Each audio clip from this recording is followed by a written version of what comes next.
প্রধানমন্ত্রীর পর এবার সিঙ্গুর যাচ্ছেন মুখ্যমন্ত্রী। 28 জানুয়ারি জনসভা, আইনের শাসন ফিরলেই শিল্প, জানিয়ে গেছেন প্রধানমন্ত্রী। পাল্টা কটাক্ষ শুভেন্দুর। সুপ্রিম কোর্টের কড়া বার্তার পরে এসআইআর এর শুনানি কেন্দ্রে ফের তাণ্ডব। বাসন্তী থেকে সন্দেশখালী রসিদ না দেওয়ার অভিযোগে অবাধে ভাঙচুর। কন্টেন্ট নট ভেরিফাইড বলে রসিদ দেওয়ার অভিযোগে নাজার বিডিও অফিসে হামলা। হিয়ারিং এর সময় ভাঙচুর করেছে, যে কোনো দুষ্কৃতী থাকতে পারে। হিয়ারিং এর মধ্যে তারা মিশে এসেছে।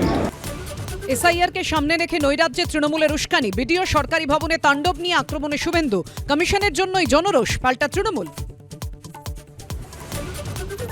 বেলডাঙ্গায় অবাধে দুষ্কৃতীরা, উদ্বিগ্ন হাইকোর্ট। কেন্দ্র চাইলে এনআইএ, রাজ্যকে মুর্শিদাবাদে থাকা কেন্দ্রীয় বাহিনী মোতায়েনের নির্দেশ। এসআইআর শুনানিতে হয়রানির অভিযোগে আজও বিক্ষোভ। আসছেন আরও 12 স্পেশাল রোল অবজারভার। যাবেন 2 মেদিনীপুর, মুর্শিদাবাদ সহ 8 জেলায়।